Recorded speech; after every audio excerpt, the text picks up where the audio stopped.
Personal story segment tonight from Saturday Night Live to the Tea Party. Along with Dennis Miller, Victoria Jackson was a star on Saturday Night Live in the mid-1980s. But after leaving that program, her life took an interesting turn.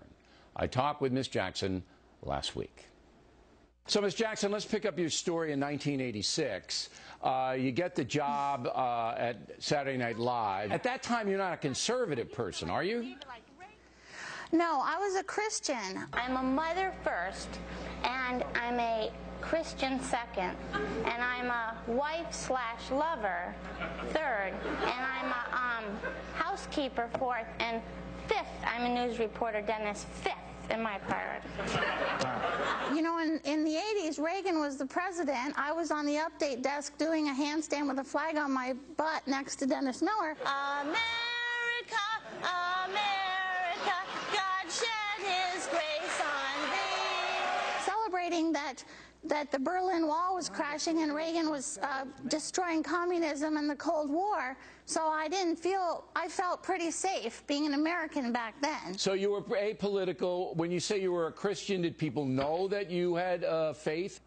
They knew. I didn't proselytize. I was very professional. I showed up on time. Lorne Michaels thought I was funny, so he gave me the job. A couple people were kind of mean to me because they kind of hated God, but mostly it wasn't an issue. Do you want to name the people who hated God on Saturday Night Live? I have my suspicions, but okay. You get political. How did that happen? It was kind of weird. In 2007, I go to LA, and I stumble into this underground conservative group of people. Kind of an accident. They quickly educated me. I heard them say, someone's running for president who's left of Hillary. Oh, and Hillary's a socialist. What would be left of Hillary? That would be communist. And I had a flashback when we had to read George Orwell's book, 1984.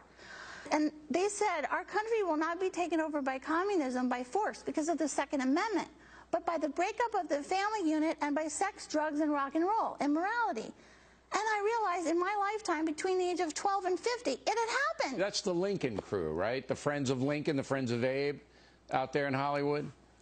No, it's not a secret group. No, it's not, Miss Jackson. Everybody knows about the Friends of Abe. Even Abe, and he's been dead for more than 150 years. All right, so now you're trying to reignite your career, and you become a conservative. That's not going to help you reignite your career, right?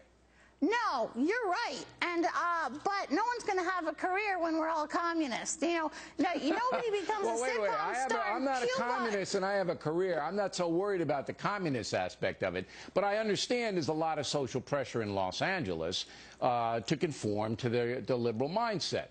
Now you're a Tea Party person, is that right? Are you a Tea Partier? I was at the first Tea Party on Santa Monica Pier, and it's the greatest people I've ever met. I've been very involved, and my passion is because I'm going to die soon, because the first thing they do is they kill the Christians or persecute them or jail them, and I taught them to believe in Jesus, and I don't want that to happen to them. I don't think we're real close to that, Miss Jackson, so let me reassure you, I don't think you're going to die soon. I don't think we're going to be taken over by the heathen communists. But you know what I'd like to see? I'd like to see you debate Roseanne Barr, because she is a communist, and that would be really, maybe I'll set that up someday here on The Factor.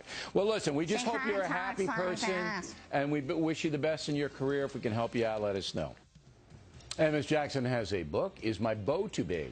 How I Went from Saturday Night Live to the Tea Party.